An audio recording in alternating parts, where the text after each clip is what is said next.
Without objection, the committee is adjourned. What just happened? There it is. Day of history. First time in 21 years and for only the third time in American history. Articles of impeachment will move to the House of Representatives. You can expect a long week next week with a likely vote in the full House at the end of next week or at some point before Christmas. Please stay tuned to the Fox News channel and this Fox station for continuing coverage on this story. Until then, I'm Bill Hemmer in New York.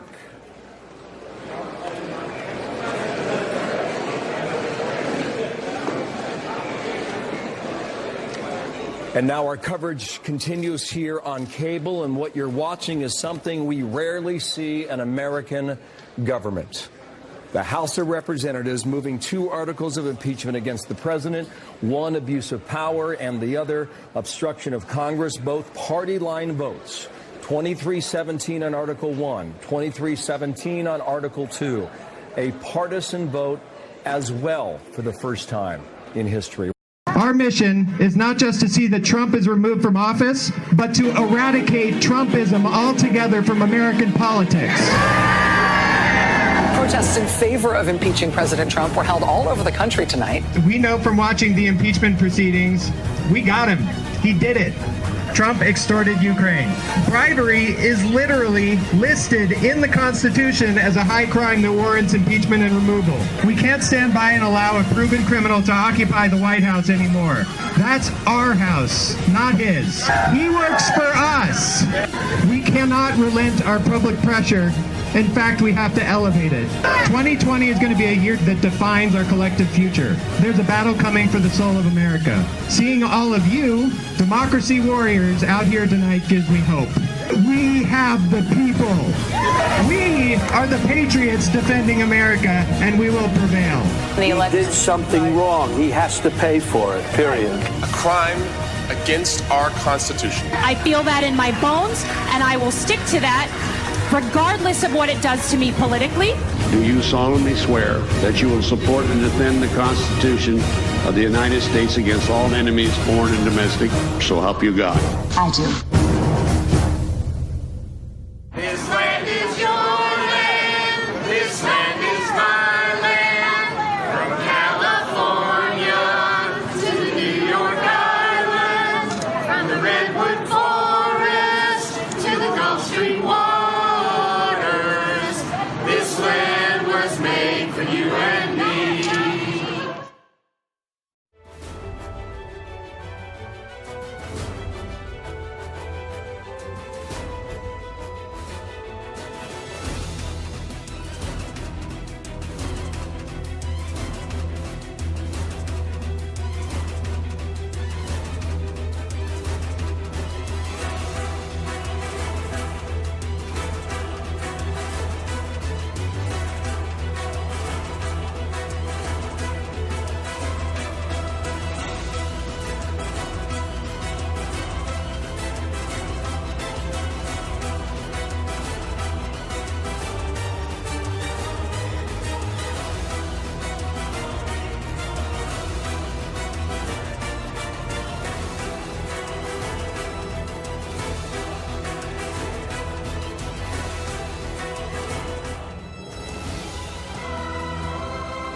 To the Senate, the impeachment vote. Congresswoman Seasons? Hey, Congressman Smith, it's Tanner. I'm friends with your consulate. He's on audio tape saying that he grabs people by the pussies. Grabs them by the pussy. Our president said that out loud. And Did he say that while he was president? It doesn't matter. It doesn't matter. That he's a type of person that would say that. Could you move that like 3 inches further away from me? I mean, if you want to speak to me into the microphone, I need to put it that close to your face to hear it. I want to speak to you in the microphone. Then why do you keep talking to me? I have a really bad temper. Okay, and also, I'm still waiting for you to Google the facts that you can't seem to find. Is there an issue? Okay.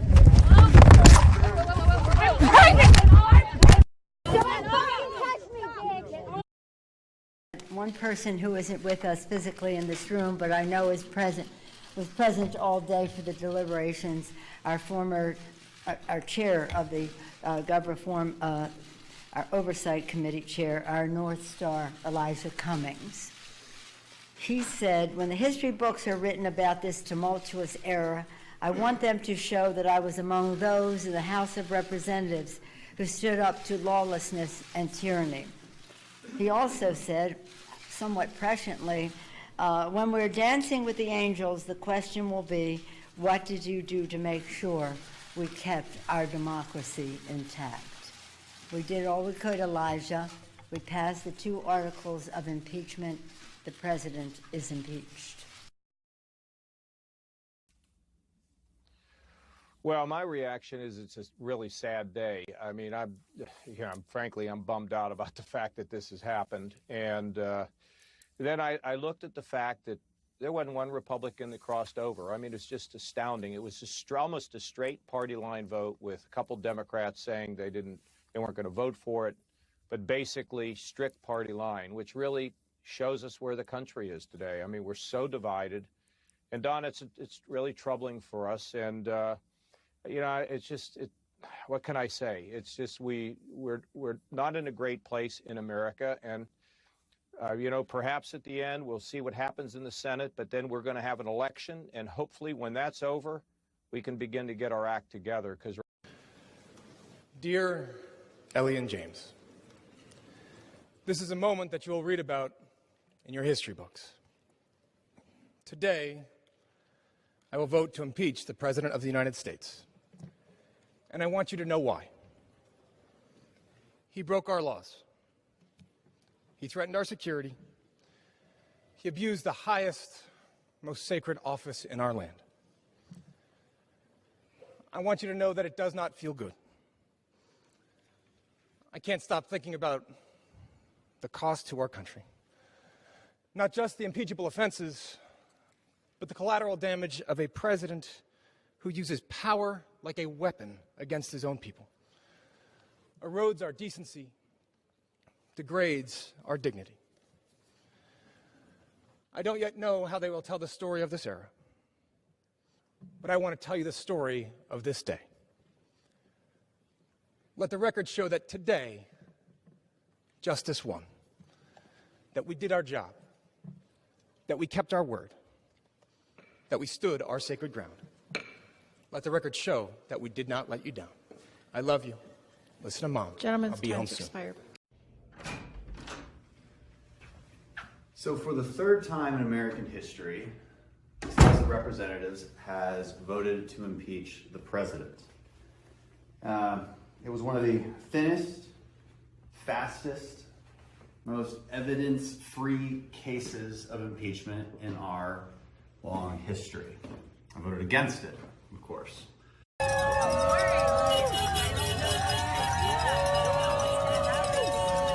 Yes, sir. Guarantee that the impeachment articles will be at some point sent to the Senate. Can you guarantee that? That would have been our intention, but we'll see what happens over there. So you may not send it. That is not. You're asking me, are we all going to go out and play in the snow? That has not been part of our conversation.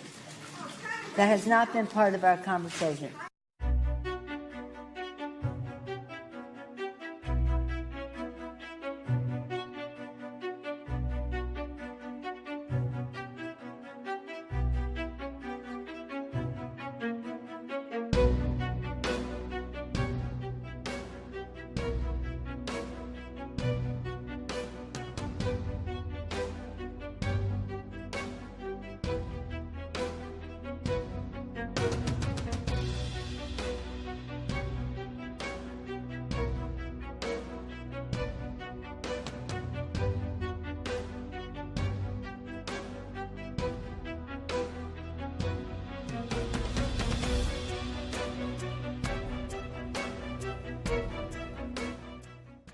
I am trying to give a pretty clear signal. I have made up my mind. I'm not I trying wasn't to in any pretend doubt to be at this a point. fair juror here. Everything I do during this, I'm coordinating with White House counsel. There will be no difference between the president's position and our position.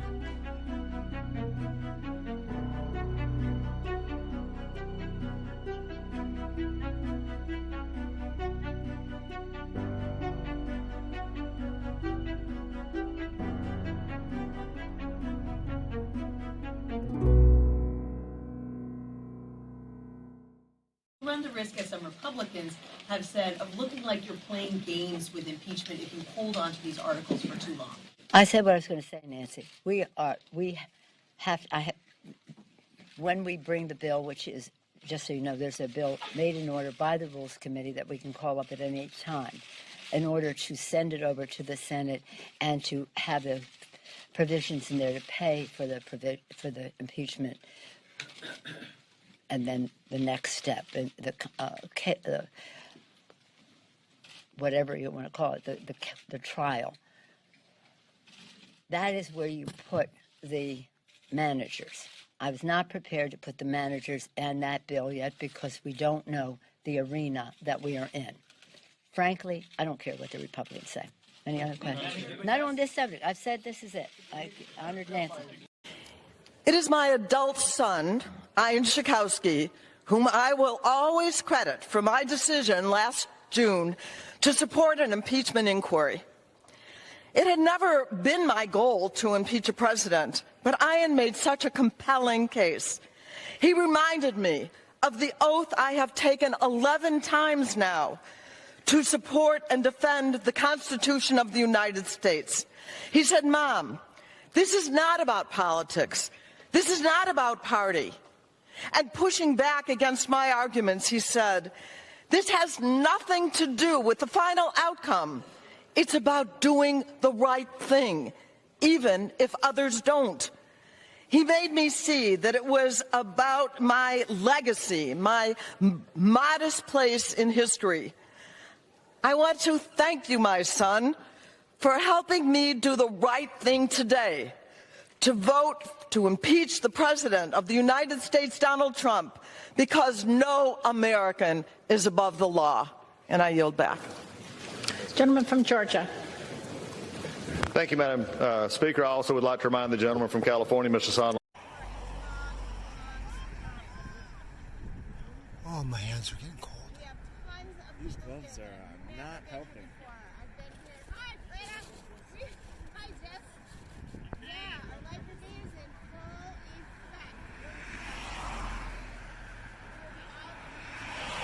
I rise to oppose these unfair motions which call for the removal of the President of the United States from office. The independent counsel knew that the President was exonerated. We're lowering the standard of impeachment. What the President has done is not a great and dangerous offense to the safety of the Republic. The allegations are far, far from proven. The framers worried that impeaching a sitting president would most likely be highly charged with partisan politics, pre-existing factions, enlisting, as they said, all of the animosities, particularities, and influence and interests that inevitably swirl around a sitting president. And history shows, Mr. President, that they had it right from the get-go. To me, this seems like the dumbing down of impeachment. It takes what the Founding Fathers regarded as a very serious and solemn process and makes it somewhat frivolous. He should fight this and beat it.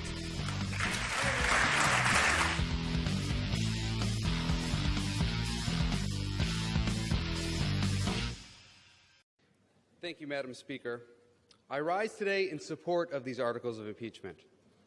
I come to this floor not as a Democrat, not as a Republican, but as an American who cares deeply about the Constitution, the rule of law, and the rights of the people. Under our system of government, impeachment is not about policy disagreements or ineffective governance, nor is it about criminality based on statutes that did not exist at the time our Constitution was written.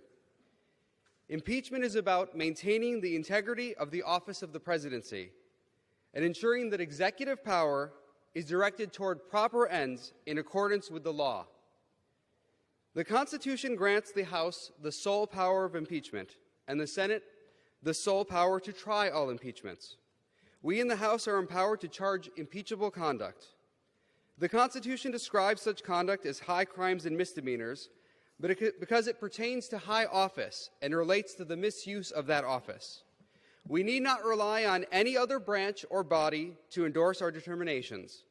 We have the sole power of impeachment. In Federalist Number 65, Alexander Hamilton wrote that high crimes and misdemeanors, quote, are those offenses which proceed from the misconduct of public men, or in other words, from the abuse or violation of some public trust. They are of a nature which may, with peculiar propriety, be denominated political, as they relate chiefly to injuries done immediately to the society itself." End quote. President Donald J. Trump has abused and violated the public trust by using his high office to solicit the aid of a foreign power, not for the benefit of the United States of America, but instead for his personal and political gain. His actions reflect precisely the type of conduct the framers of the Constitution intended to remedy through the power of impeachment, and it is our duty to impeach him. I yield back. That a president can be guilty of a felony and still not be impeachable. So the real question then is, what felonies fall under the phrase high crimes and misdemeanors? I don't know. And as of today, none of us in this body knows. But we do know one thing. When this question came before the House, in 1973, during the impeachment proceedings against President Richard Nixon, the answer was that lying under oath is not one of them. The Judiciary Committee concluded by a better than 2-to-1 bipartisan vote, Nixon, for lying on his income taxes to the tune of $500,000, were not impeachable. It follows then that if we obey the dictates of the Constitution, if we accept the testimony of the experts, and if we follow the precedent of this body, we must vote against impeachment. A vote for impeachment flies in the face of history, ignores constitutional standards, and significantly lowers the bar proceedings. Trump has got to go! Hey, hey, ho, ho! Donald Trump has got to go! Don't forget to vote!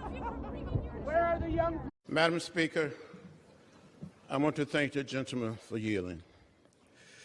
Madam Speaker, I rise with a heavy heart to support this resolution. When we came to Washington in 1961 to go on the Freedom Rise, we chose that day. When we came here on August 28, 1963, for the March on Washington, it was joyful. We met with a young president, President John Fitzgerald Kennedy. When we came here on August 6, 1965, for the signing of the Voting Rights Act, we were excited, hopeful. We met with President Lyndon Johnson, but today, this day, we didn't ask for this. This is a sad day. It is not a day of joy. Our nation is founded on the principle that we do not have kings, we have presidents. And the Constitution is our compasses. When you see something that is not right, not just, not fair, you have a moral obligation to say something, to do something. Our children and their children will ask us, what did you do? What did you say? For some, this vote may be hard, but we have a mission and a mandate to be on the right side of history. This is an impeachment rally in Omaha, Nebraska.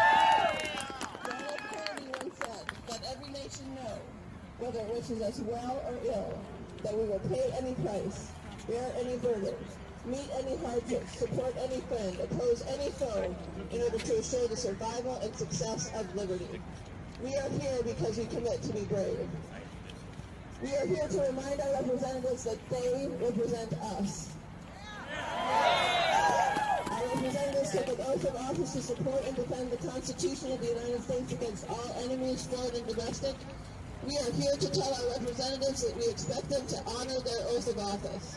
When do we want it? Now!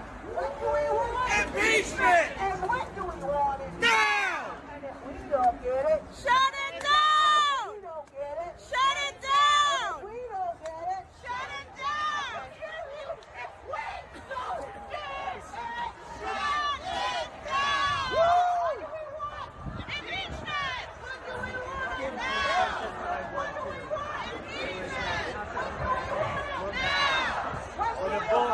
you know, on a serious note, what he has admitted, what the president has admitted when the president is out on the White House lawn and he's asked, what did you want on that phone call?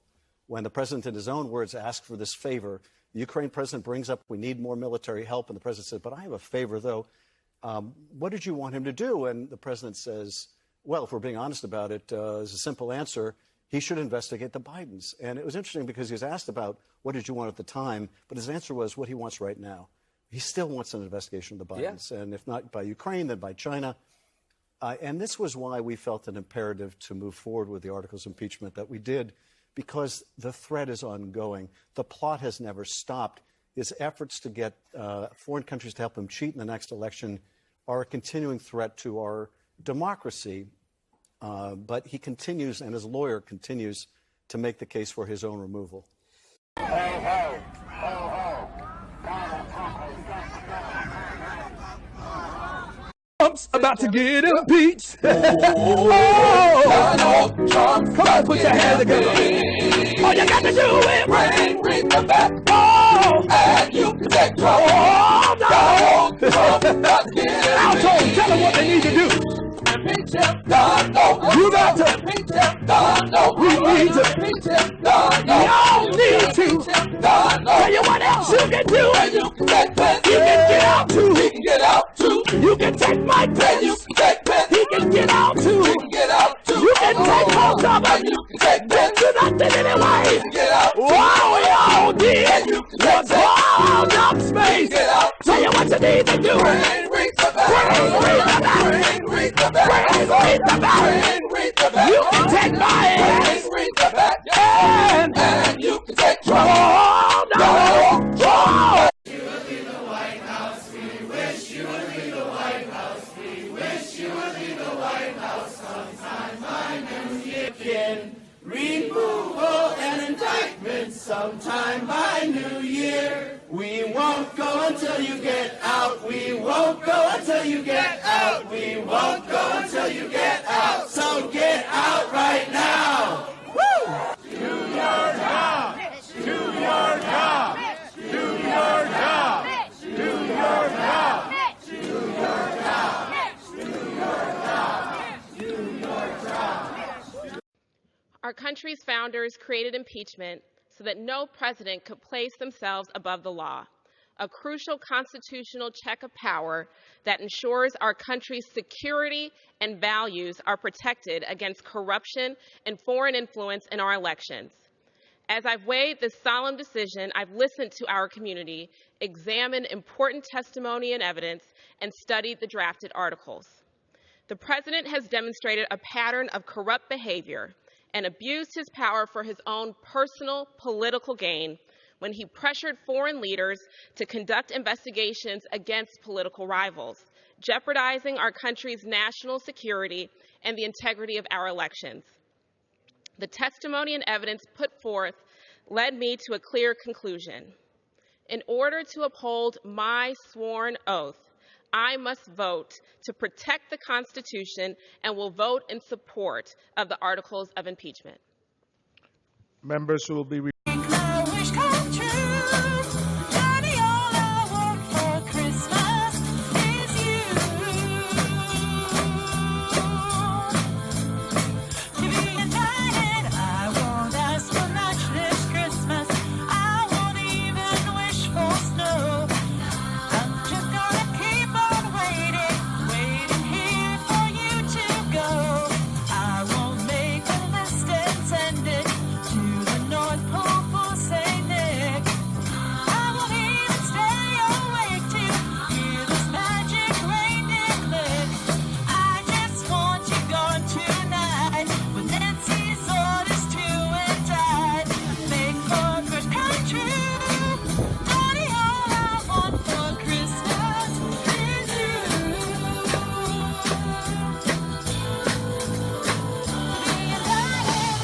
But if you take a look at these United States senators from states that are very closely contested, they're feeling a lot of pressure because whichever way they go, the public's going to have something to say. So these vulnerable senators in these states, they're having the hardest time, and they've got to decide, okay, are they going to respond to the public?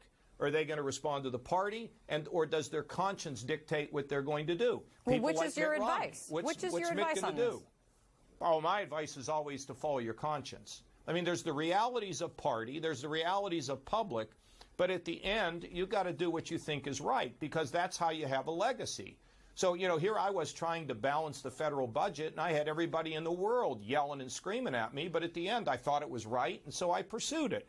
So to me, the party was my vehicle, not my master. I had to listen to the public, but at the end, my conscience had to be my guide. And not that I'm some perfect person in any of this stuff, but I did my best to let the conscience, respecting the party, listening to the public, guide my decision making. In late September, half a dozen newly elected representatives and I penned an op-ed about the concerning allegations that our president withheld military aid in order to pressure our ally, Ukraine, to investigate his potential political opponent. Prior to serving in Congress, we had each served the nation in a different capacity, either in the military or in the intelligence communities. In those former roles, we all took an oath of allegiance to this great nation. A year ago, we took that very same oath when we were sworn into this Congress. We believe that this oath is sacrosanct, that we must always put country over party and country over ourselves. With the writing of that op-ed, we reluctantly advocated for moving forward with an impeachment investigation to further understand whether or not the allegations against the president were true. Sadly, it is my conclusion, after that investigation and after careful personal consideration of all of the testimony, documents, and reports, that these allegations are true and that we must impeach this president. These are the facts. The president used the power of his office to advance his own personal political interests rather than those of our nation. Disturbingly, he did this in an effort to undermine the upcoming 2020 election and in order to damage a political opponent. He did this by withholding congressionally appropriated taxpayer dollars intended to support our ally in an active war against our common foe, Russia. These actions risk our nation's security and the security of Ukraine, our ally. Additionally, through the course of the investigation, the President and his administration have engaged in efforts to undermine Congress's authority to oversee and investigate. He sought to hinder the sole constitutional authority Congress has to impeach. In a historically unprecedented manner, subpoenas were ignored, witnesses were blocked, documents were withheld. These facts are also not in dispute. On both articles of impeachment, that of the abuse of power and that of the obstruction of Congress, I will vote to impeach this president. After deep reflection, I believe this is the right thing to do for our nation and consistent with my oath of office. I grieve for our nation, but I cannot let history mark the behavior of our president as anything other than an unacceptable violation of his oath of office. The future of our republic and of our values depends on that. I was elected to act in the best interest of my community, Commonwealth, and country. I recognize that some may not agree with me in this difficult choice, and I respect that. I am, however, confident that I am upholding my oath to our nation, and I am, to the best of my ability, working to preserve, protect, and defend the Constitution of the United States. As always, I thank you for the trust that you have placed in me to serve and represent our community at this very critical time. It is the honor and privilege of my life. I'm going to walk you through my logic, and I know it's clear that we don't all agree, but I'm going to walk you through my logic in an attempt to be transparent. And I knew from the very beginning that this was going to be a controversial decision, right? That was something I understood from the very beginning, but for me, it was something that was important to do. So, in September, I'm just going to keep on rolling, folks. Senate remains a legislative graveyard for so many different issues. Now on impeachment. As you know, the House is expected to vote on the articles of impeachment this week. Assuming the articles are adopted by the House, the Senate will serve as a court of impeachment. Conducting an impeachment trial in the Senate is an enormously weighty and solemn responsibility. It's one of the most important things that the Founding Fathers arrogated to the Senate. Senate Democrats believe strongly that the trial must be fair, and it's very important that the American people judge it to be fair. A fair trial is one where senators get all the facts and one that allows them to adjudicate the case impartially. 2 weeks ago now, I told Leader McConnell I was ready to discuss trial rules. Instead of talking to me, he spoke publicly about what a trial may look like and said he was taking his cues from the White House. It was very partisan, very slanted, very unfair. So to get things back on track, I sent a letter to Leader McConnell last night outlining a very reasonable structure that would result in a fair trial. This morning, I sent the letter to every United States senator, Democrat and Republican. I hope that all of my colleagues will look at this proposed structure and make up their own minds. The 4 witnesses we propose have direct knowledge. Love, not hate. This is why we demonstrate. Now, America is a resilient nation, and we've been through moments of turmoil before. And we've always come through. We're a resilient nation. Lincoln said during the height of the Civil War, America is the last best hope on earth. FDR said on the eve of the Second World War, democracy is not dying. Reagan said in the midst of the Cold War, America is a shining city on a hill. What exactly will history say about us? Will we put principle over party? Will we put the Constitution above corruption? Will we put democracy over demagoguery? What exactly will history say about us? Oh, boy. First, let me thank everybody for just taking time out to come here to show you care. You care enough about this country to want to try and influence the legislators of the country to stop the madness, to stop the foolishness, to get on with the work of the American people. We have embarked upon this impeachment in a way that I never dreamed would happen. I don't think the American people really thought this Congress would go this far. Unfortunately, we are poised to take a vote on the floor of Congress tomorrow to determine whether or not we're going to impeach the president.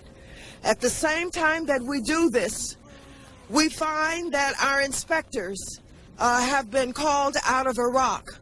What are we doing? Where are we going?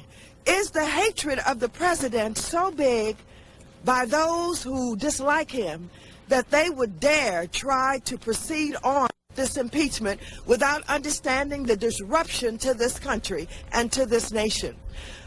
Oh, and indictments sometime by New Year. We won't go until you get out. We won't go until you get out. We won't go until you get out. So get out right now. I came out in September and I wrote a similar op-ed September 23rd in the Detroit Free Press that I thought, after many, many months of not supporting an inquiry, that I thought it was time to have an inquiry. I wrote that in September along with 6 of my national security colleagues. All of us had either a military or an intelligence community background, and after many, many years, I felt that the events around the Ukraine circumstance was fundamentally different, and let me explain to you why. Some of my colleagues came out in in support of an impeachment, frankly, when they were sworn in, January 3rd. That was one of the first things that some people did. A whole other group of folks came out around the time of the Mueller report and the Mueller testimony. And I did not think that, you know, the events of that, or the actions of that time, were worthy of an impeachment inquiry. And I didn't because I thought we needed to let the election of 2020 decide what was going to happen in our country. That changed for me on the very basic facts that the President of the United States came out, and his lawyer came out and said very specifically that they had reached out to a foreign power and asked him for information on a political rival. Rudy Giuliani said it openly on television. The president responded accordingly when asked by a reporter. And for me, that was fundamentally different. That was something we're here to listen fundamentally to be heard. It's time for us to protect our democracy. Show up to the nationwide protests on Tuesday. You can sign up at impeach.org. Donald Trump is taking a wrecking ball to our Constitution, and our democracy is hanging by a thread. All across the country, there are going to be rallies and protests right before the House vote. So check your area, go to impeach.org, and find out where your rally is happening.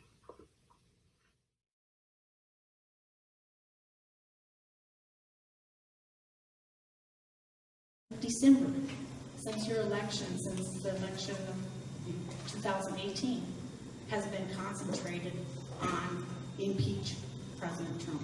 We want Congress to get back to work for the American people, please.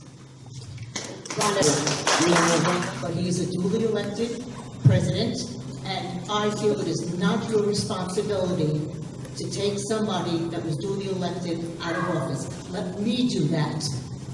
So as an independent voter, I think you're in a lot of trouble if you vote for this impeachment. Thank you. And where was it ever fair to our president, the one we put in that I voted for? And we're mad. We're mad as hell. There's not one county in Oklahoma that voted for Hillary. And yet, we don't have a voice. I mean, this whole state is red as far as Trump's concerned. And I want to know why, when you talk about procedure, that you allow the sham that's going on up there in Washington to go on. I don't think it's fair, and I think there's a lot of people that feel the same way that I do.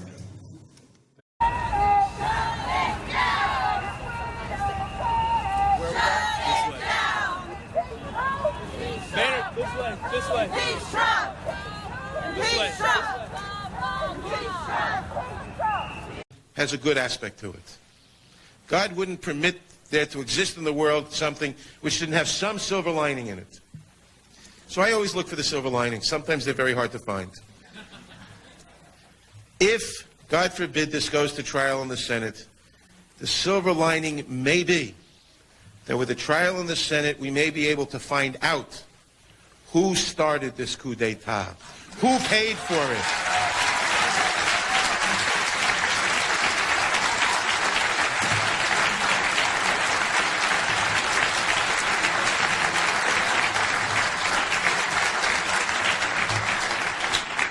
What exactly was the role of the so-called Arkansas president?